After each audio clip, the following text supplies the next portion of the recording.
제목은 돌아오기까지 기다리라 이런 말씀 좀 가지고 함께 말씀을 나누고자 합니다.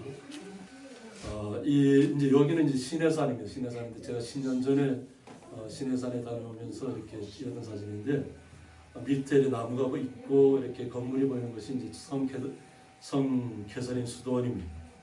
그래서 이 성 캐서린 수도원은 이제 모세가 이제 미디안 강야로 도망갔을 때 십보라를 만났을 때 양과 염소에게 물을 이렇게 다른 저기 많은 사람들이 와서 방향 못하게 하고 십보라에게 그 물을 이렇게 주었던 그 장소를 기념해서 거기에다가 지금 성 캐서린 수도원을 이렇게 세웠습니다. 비잔틴 시대 때 세워진 것입니다. 시대 때 세워져서 있는데 이 광야 쪽에 다 이스라엘 백성들이 120만 되는 백성들이 거했던 것입니다. 그래서 그곳에 가보면 굉장히 평탄합니다. 어떻게 광야 한가운데 이렇게 평탄한 곳이 있을까 싶을 정도로 또 제가 갔을 때는 겨울입니다. 겨울인데 그때도 이렇게 보면 풀들이 겨울에도 이 풀들이 이렇게 보입니다. 그러니까 아마 풀들도 많고 그러니까 예전에는 그것이 뭐 양과 염소나 이렇게 움직이면서 유목민 생활할 때니까 아마 그런 것을 아마 하나님께서 아시고 이스라엘 백성들을 이쪽 그렇게 인도하지 않으셨을까 싶습니다. 여기서부터 이렇게 올라가면 보통 여기가 이것도 이제 천국의 문이라는 그 명칭이 있습니다. 천국의 문 명칭이 있는데 이것도 이제 그 비잔틴 시대 때 이렇게 따로 이렇게 문처럼 이렇게 만들어서 이렇게 비잔틴 시대 건축 양식을 해서 천국의 문이라는 것을 이렇게 만들었습니다. 그래서 여기서부터 한 3,000계단을 올라가야 됩니다. 3,000계단을 올라가야 만날 수 있는 곳인데 저는 올라갈 때는 이 길을 통하지 않고 한 1,500 한 거의 한 1,600 정도까지는 낙타를 타고 올라갔습니다.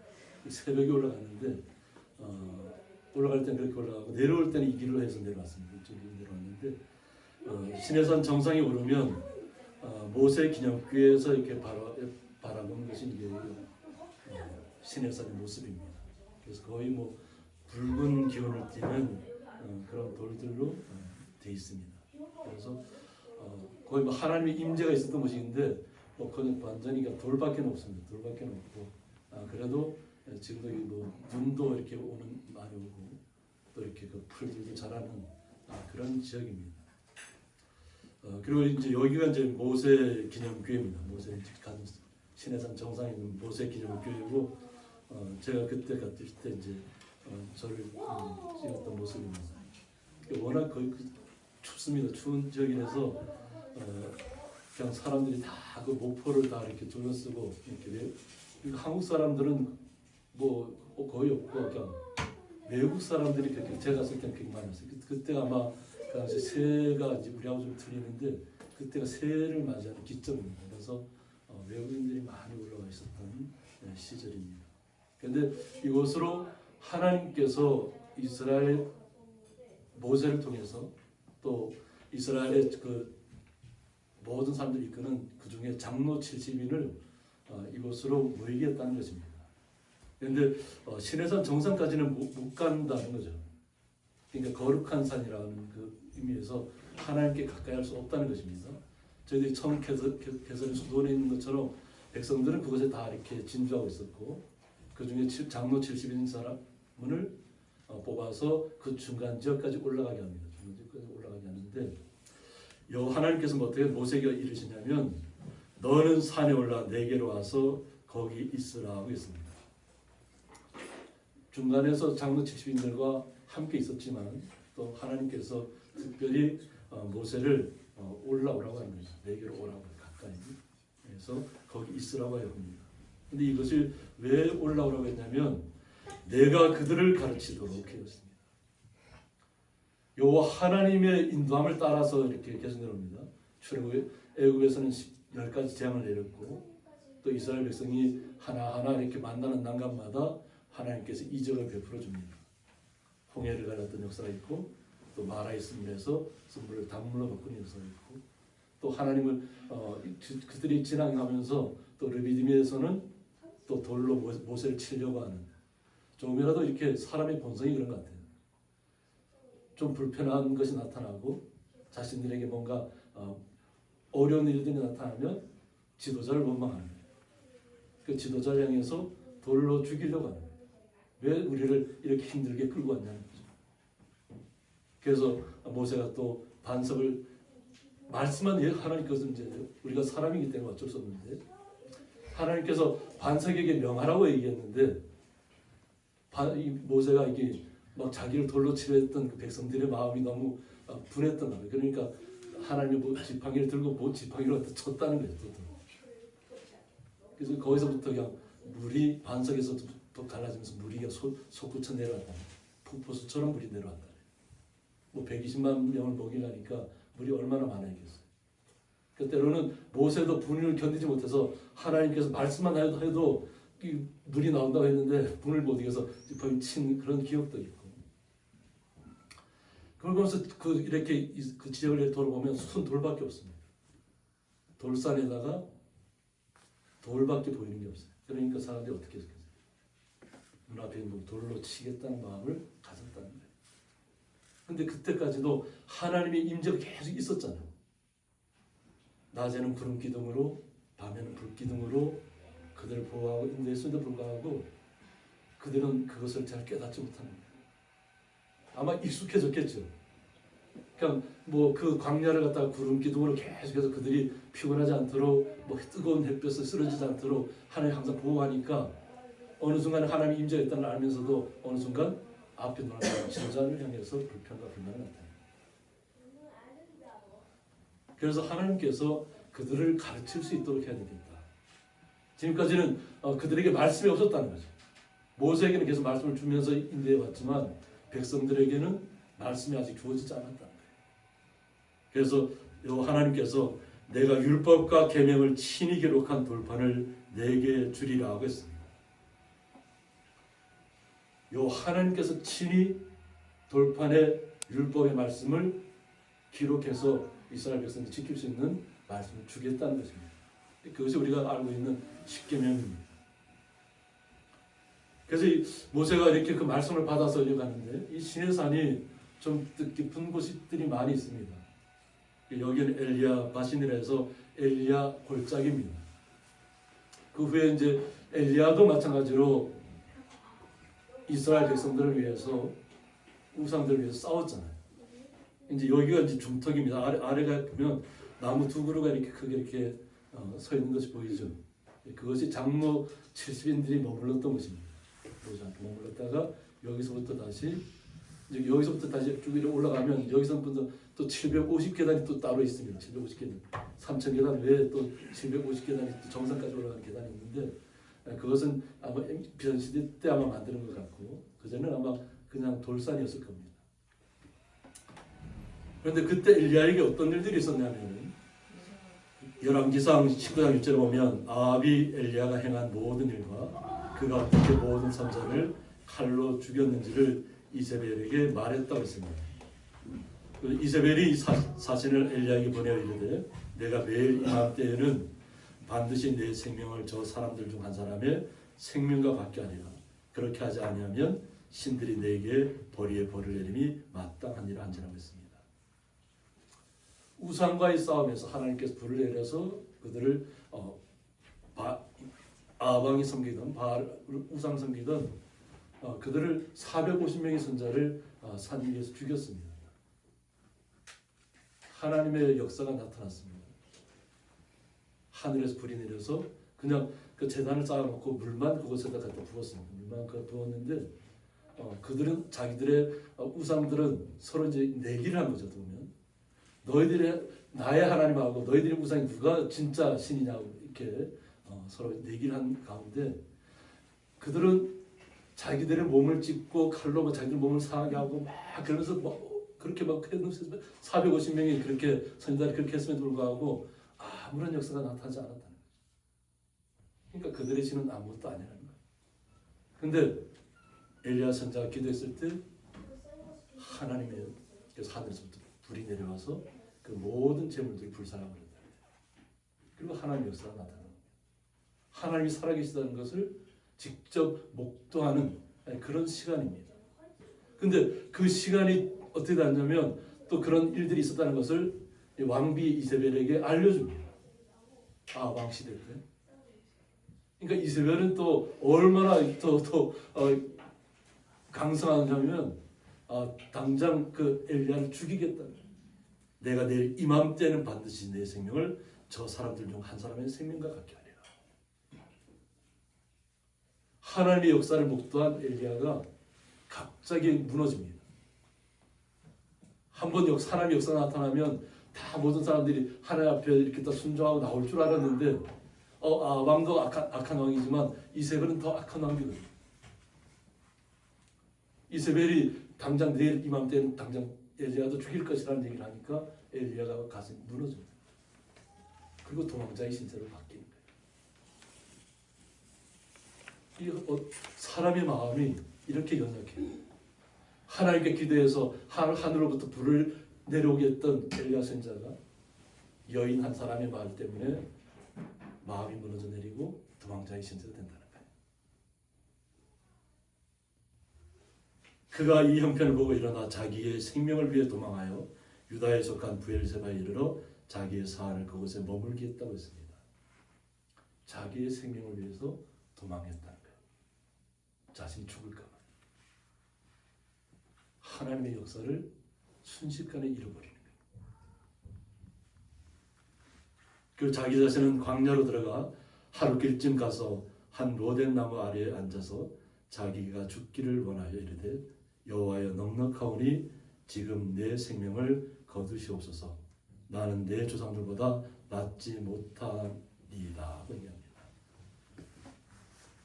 어떤 면에서는 지금 내 생명을 거두어달라는 얘기는 뭐냐면 그래도 지금 하나님 향한 믿음이 지금 있다는 거예요. 지금 죽음의 공포가 지금 밀려오지만 지금 이 믿음이 있는 상태에서 지금 데려갔으면 좋겠다. 더 이상 싸울 힘이 없다는 거예요. 하나님의 역사를 보고도 한 여인 이세벨이라는 여인의 말에 왕비의 말에 자기가 생명의 위협을 느끼고 자기 지금 그나마 믿음이 조금 남아 있을 이 시간 자기를 데려가달라. 이것이 아마 우리 믿음의 사람들에게도 가끔씩 나타나는 일입니다. 저도 그랬던 적이 있습니다. 지금 데려가달라.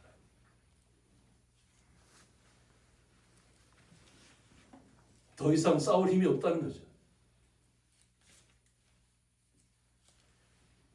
이것이 우리가 우리의 앞장서서 나타났던 선지자들의 모습들이 어떨 때는 강한 모습으로 오직 하나님의 역사를 바라봤던 선지자들이 때로는 말 한마디에 무너지는 시간들을 갖는다는 겁니다. 근데 로뎀 나무 아래에 누워 자더니 천사가 그를 어루만지며 그에게 이르되 일어나서 먹으라 하고 얘기합니다. 로뎀 나무 카페가 많이 있죠. 로뎀 나무가 아주 그냥 그늘이 큰 나무일까요? 그늘이 그렇게 크지도 않습니다. 나무 하나의 앙상 위로 올라가면 조그맣게 이렇게 조금 이렇게 푸르른 모습이 갖고 있어요. 거의 그늘이 되지 못해요.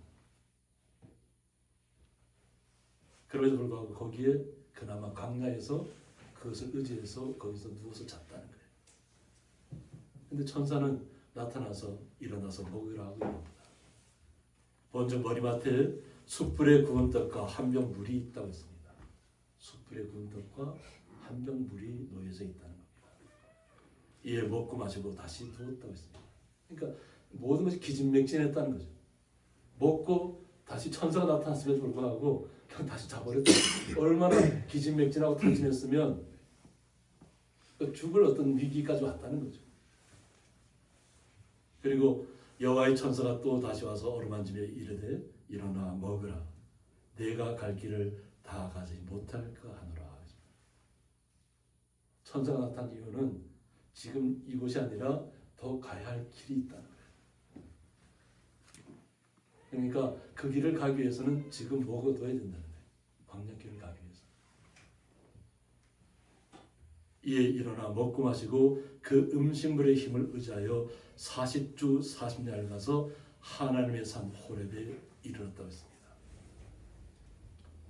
숯불에 구운 떡과 물을 마시고 40주 40년을 걸었다. 방다소를 걸었다는 얘기예요. 이 엘리야가 있던 곳이 그 밑으로는 다 광야입니다. 그 밑으로 가면서 또 이스라엘 백성들이 헤매었던 바란 광야가 있고, 그러니까 그 광야를 가는데 하나님께서 주신 숯불의 굴떡과 물을 마시고 40주야를 그냥 갔다는 거예요. 잠도 안 자요. 하나님이 역사하시면, 그러니까 하나님이 주는 음식물을 먹으면 하나님의 뜻을 이루기까지 가야 한다는 겁니다. 그 길을 하나님께서 인도하신다는 거죠. 그것에서 이 엘리야가 이루었던 것이 바로 이곳입니다. 아까 엘리야의 골짜기라 했죠. 이곳에 엘리야의 동굴이 있습니다. 밑에 가면 건물이 있는데 거기 우물도 있습니다. 이렇게 우물도 있는데 거기가 엘리야가 머물렀던 동굴을 기념해서 또 지금 이렇게 사람은 못 들어가게 돼 있습니다. 지금 문은 다 이렇게 막아놨는데 이렇게 나무 판자 같은 것을 이렇게 지금 만들고 돌담을 만들어서 이렇게 쌓아놓고 있습니다. 들어가지 못하도록. 이것이 엘리야에게도 하나님을 만났던 것입니다.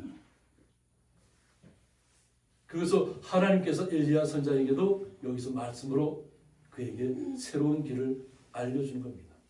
그리고 너희 후계자를 세우라. 하나님이 기울풀 왕을 세우도록 하고, 그리고 나서 자신의 후계자 엘리야 선자를 세우도록 합니다. 엘리야 선자는 농사하는 일꾼이었습니다. 그러니까 서로 바꿔라서 하나님 이끌 일꾼인데 하나님은 미리 아시고 엘리사에게 가라고 했잖아요. 엘리사에 그에게 기름 부고 너의 겉옷을 그에게 주라. 결국은 엘리야 선자는 하늘에서 주시는 살아서 하늘로 승천합니다. 불말과 병거가 나타나서. 그리고 엘리야 선자에게는 자신의 겉옷을 그에게 주고 다음을 이끌어갈 선자로 세운 겁니다. 하나님은 우리가 알지 못하는 것 같고 한순간에 시골에서 농사 짓고 있는 엘리사를 우리가 어떻게 알겠어요? 근데 하나님은 우리가 어느 곳에 있든지 있는 곳에서 얼마나 신실한 마음으로 하나님을 섬기는지를 알고 있다는 거예요. 엘리야의 선자에게 맡겼던 역할이 끝나면 그 다음에게로 넘겨주는 것입니다. 하나님 미리 아시고 하나님께서 미리 그들에게 알려주는 것입니다. 이것이 장로 70인들이 또 머물렀던 곳이기도 합니다. 그래서 여기서 이렇게 보면 24장 9절을 보면 모세와 아론과 나답과 아비우와 이스라엘 장로 70인이 올라가서 이스라엘의 하나님을 보니라고 했습니다. 이스라엘 장로 70인도 모세와 함께 있는 곳에서 누구를 봤다고요? 하나님을 봤다는 겁니다. 근데 하나님을 어떻게 봤습니까? 그의 발 아래에는 청옥을 편듯하다 하고 있습니다. 청옥 빛깔 생각나나요? 그래서 제가 청옥 빛깔이 어떤 빛깔일까 좀 찾아보니까 이건 제주에 있는 세속각이라는 곳인데 하늘에서 찍은 모습이 이 청옥빛 나는 거예요. 하나님의 모습을 하나님 임재가 있는데 산 꼭대기 위에서 그것을 다 이렇게 가리고 있습니다. 가리고 있는데 가장 밑부분 그들이 머무르고 있는 곳에서 어떻게 보면 발의 형상 같은데 그것이 청옥빛과 같다는 거예요. 청옥빛. 그래서 어떤 빛 색깔로 표현해 줄까 싶어서 제가 좀 자료를 좀 찾아봤습니다. 청옥을 편듯하고 하늘같이 청명하다고 했습니다. 그러니까 하나님의 임재가 있고 하나님을 볼 수는 없지만 그의 발등상은 청옥을 편듯하다. 옥이잖아요, 그죠? 옥 색깔의 보석을 우리 보신 분도 계실 텐데 시내산에 그런 이스라엘 가면 뭐 12가지의 이렇게 옥 색깔을 다 이렇게 작게나무 다 이렇게 나타내고 있어요. 이 12지파를 의미합니다. 하나님의 임재를 장로 70인이 보았다. 발등상의 모습만 봐도 청옥을 편듯하고 하늘같이 청명했다고 합니다. 그것에서 하나님께서 어떻게 역사하셨냐면 하나님이 이스라엘 자손들의 존귀한 자들에게 손을 대지 아니하셨고라고 합니다. 그러니까 왜 그러냐면 하나님을 보고는 살 수가 없다고 이렇게 직접 이렇게 보면, 그러니까 발등상만 보아도 보면 죽을 수도 있다는 거죠. 근데 하나님께서 그래도 장로 70인 그 이스라엘 백성들의 그 뽑은 사람들, 택한 사람들이잖아요. 장로 70인은 존귀한 자들이기 때문에 손을 대지 아니하였다는 겁니다. 그냥 그곳에 머무르겠다는 겁니다. 그리고 그들은 하나님을 뵙고 먹고 마셨다고 했습니다. 하나님의 임재가 있는 곳에서 하나님 전체 모습을 다 볼 수는 없지만, 또 밑에 이스라엘 백성들이 그 밑에 있는, 제일 밑에 있는 성케다닐 수도 있는 그 광야에서는 그냥 불같이 보여요. 하나님 불같이 보여요. 불, 완전 산 전체가 다 불이라는 거예요. 어떤 그런 면에서 보면 그곳에 생물들이 자라지 않는 것이 이해가 돼요. 하나님의 임재가 있고 그냥 돌산밖에 없잖아요. 뭐 그라다이트 돌산이라는 표현을 합니다. 그곳에서 먹고 마셨다는 거예요. 그러니까 마음의 안정을 얻었다는 거죠. 장로 70인들이. 그리고 모세는 이제 그의 부하 여호수아와 함께 일어나 모세가 하나님의 산으로 올라가려고 했습니다. 하나님께서 올라오라고 하셨잖아요. 너는 따로 올라오라고 말씀을 주겠다고 하니까. 그래서 산으로 올라가는데 이것이 이제 그 70인들이 머물렀던 곳입니다. 완전히 돌산이죠. 그냥 병풍처럼 그냥 돌들이 가득 차 있는 곳이에요. 그래서 지금은 그 당시에는 이렇게 집이 없었겠죠. 그렇지만 이제 지금은 이제 순례객들을 위해서 이렇게 엘리야의 거였던 또 장로 70인들이 거였던 곳으로 알기 때문에 이것을 기념하기 위해서 이렇게 돌들로 이렇게 막아놓은 것입니다. 그리고 장로 70인들을 남겨두고 이제 모세는 여호수아 이게 함께 올라가는데 장로들에게 이르되 너희는 여기서 우리가 너에게로 돌아오기까지 기다리라고 했습니다. 모세가 장로들에게 이야기한 겁니다. 너희에게로 돌아오기까지 기다리라. 하나님께서 말씀을 주시는 시간들이 하나님과 대면하는 시간이에요. 이제 우리 살펴보겠지만 그것이 40주 40날 40일 꼬박 밤낮으로 하나님을 대면하는 시간이 같습니다. 하나님의 임재 속에, 하나님의 그 품속에 들어가면 우리가 보면 먹고 마시는 것은 다 아무 소용이 없어요. 그죠? 아까 우리 엘리야 선지자도 봤지만 먹고 나서 40주 40날을 걸어서 이곳까지 이르게 되는 겁니다. 그리고 다시 그가 회복해서 다시 이스라엘로 돌아가는 겁니다. 하나님이 함께 하시는 곳에서는 먹는 것과 마시는 것은 아무 쓸데가 없는 것들이에요. 장로들은 거기서 먹고 마셨다고 했잖아요. 그런데 하나님과 임재하는 시간만큼은 먹고 마시는 시간이 아니라는 거죠. 하나님께서 말씀으로 만나 주시는 시간이에요. 근데 처음부터 하나님께서 말씀 막 올라가자마자 말씀 준 것이 아니라 하나님이 어떤 분인가를 침묵 속에서 배우게 합니다. 침묵 속에서. 우리가 하나님의 모습을 직접 보지는 못했잖아요. 그죠? 근데 말씀 속에서는 우리가 보고 있습니다. 말씀 속에서.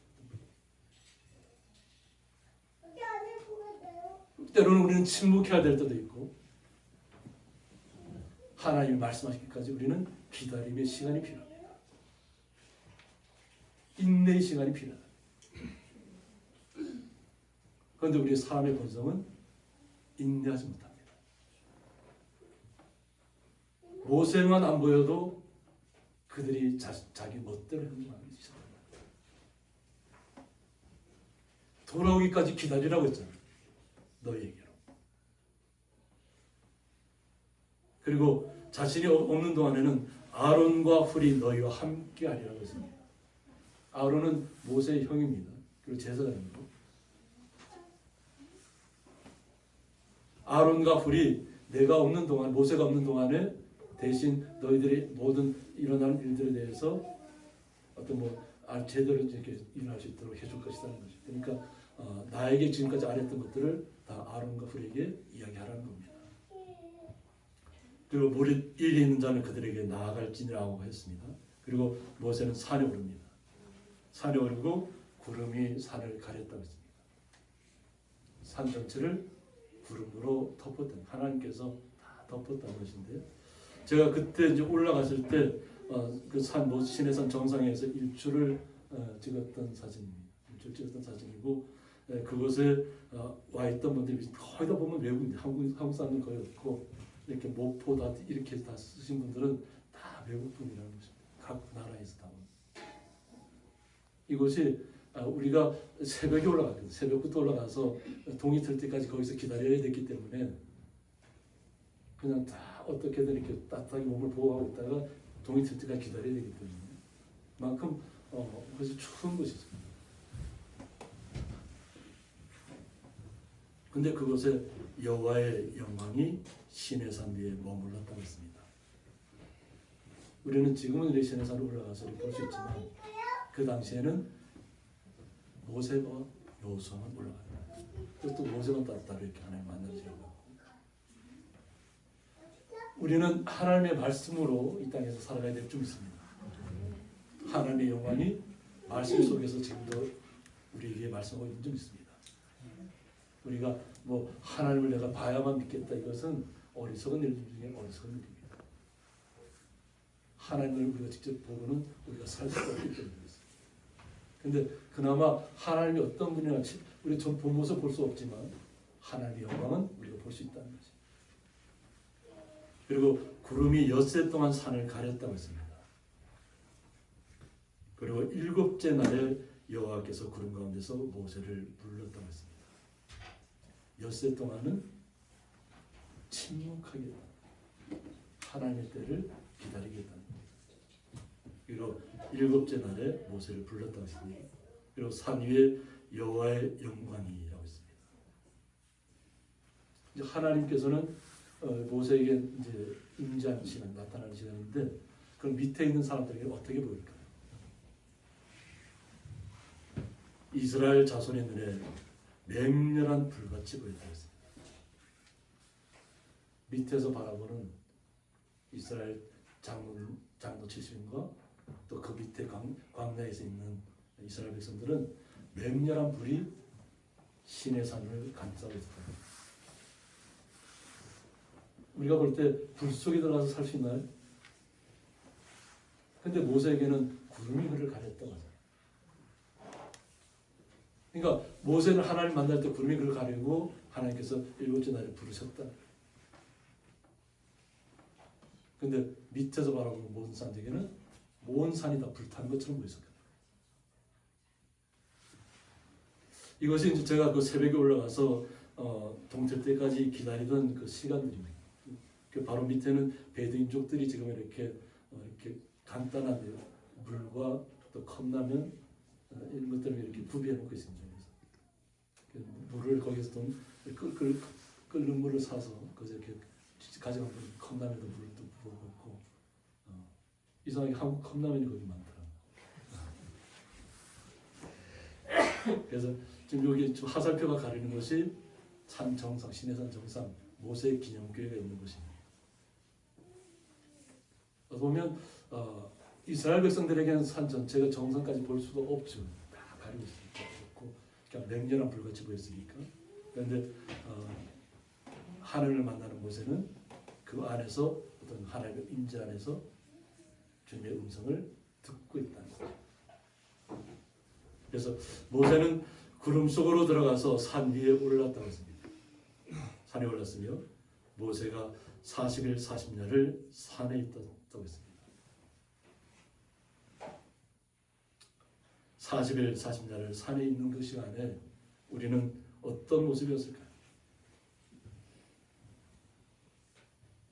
지도자가 안 보이면 어떻게 되나요?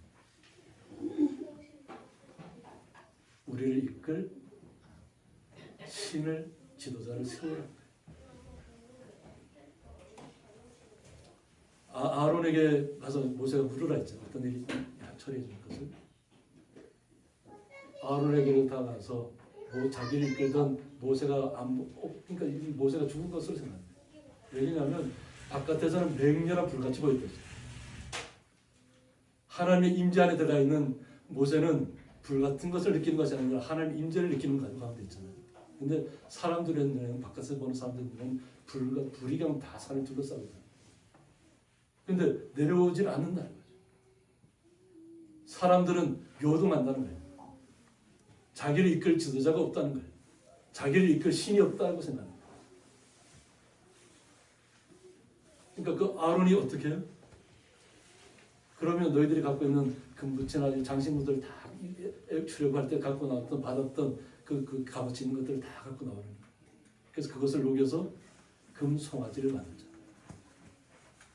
그리고 금 송아지를 갖다가 자기들이 세워놓고 그것을 우리를 이끌 신이라고 얘기해요. 이해가 되시나요? 우리 성도님들은? 우리 이 성도님들은 이해가 안 되실 거예요. 우리 하나님만을 믿기 때문에 신실한 거룩한 성도들이 어떻게 눈앞에 보이는 금송아지를 믿겠어요? 그런데 이스라엘 백성들이 얼마나 우매했으면 자기의 모세 지도자가 안 보인다고 금송아지를 만들어 놓고 자기의 신이라고 거기서 먹고 마시고 춤추고 술 마시고 온갖 안 좋은 행동들을 다 했다는 거예요. 요 하나님이 분노하실 정도로 하나님의 영광을 어떻게 보았어요? 그 발등상을 어떻게 보았다 그랬어요? 청옥빛 같고 하늘같이 청명하게 봤다 그랬잖아요. 하나님의 형상을 발등상만 보았음에도 불구하고 발등상의 모습이 청옥을 편들다 청명한 하늘 같다고 했는데 그 마음들은 다 어디로 사라졌나요? 눈앞에 안 보이면 사람들의 자기의 욕심과 자기의 생각대로 모든 것을 판단해 나가기 시작합니다. 우리에게는 우상이잖아요. 금송아지가. 근데 그것을 그들은 뭐라고 얘기해요? 자기의 신이라는 거죠. 우리를 이끌 신이라는 거죠. 금이 말을 하나요?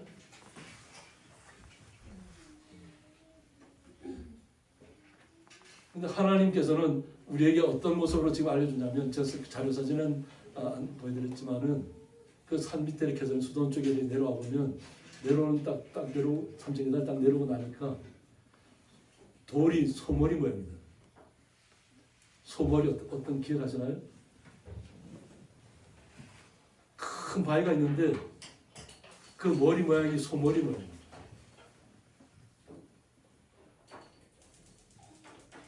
그리고 이렇게 제가 자료 사진을 보니까 그 건너편 맞은 쪽에 가면 돌 모양이 송아지 모양으로 되어 있습니다. 돌 모양. 우리를 돌아보라는 겁니다.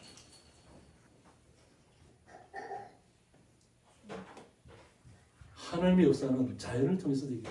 너희들이 섬겼던 신이 그냥 돌덩어리가 소머리 하나 딱 떨어진 것처럼 보이고 어느 한쪽에 그 반대편에 가면 그냥 바위 자체가 바위에 송아지 모양이 딱 새겨져 있어요. 사람이 새길 수 있나요? 우리가 얼마나 우매한 일들을 벌이고 있는지를 우리에게 보여주시는 거예요. 다음에 한번 제가 자료사진을 통해 페트라에 갔을 때 사진도 보여줄 수 있겠지만은 페트라는 그 골짜기 돌 골짜기인데 거기에 가면 큰 코끼리 모양을 형상하는 것들이 그 안에 있어요.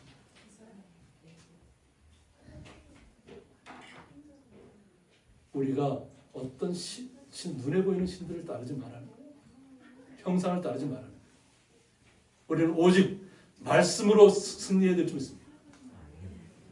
눈앞에 지도자가 없다고 해서 우왕좌왕하는 우상을 따라가려고 하는 어리석음을 버려야 될 줄 믿습니다. 우리를 인도하시는 분은 영원 전부터 계신 요 하나님, 우리에게 나타나신 예수님입니다. 그 예수님께서 우리에게 성령으로 나타나셨습니다. 우리는 어떠한 환경 가운데 있다 할지라도 오직 주님만을 바라보시고 주님의 말씀으로 승리하시는 거룩한 자리에 서 있기를 주님의 이름으로 축원합니다.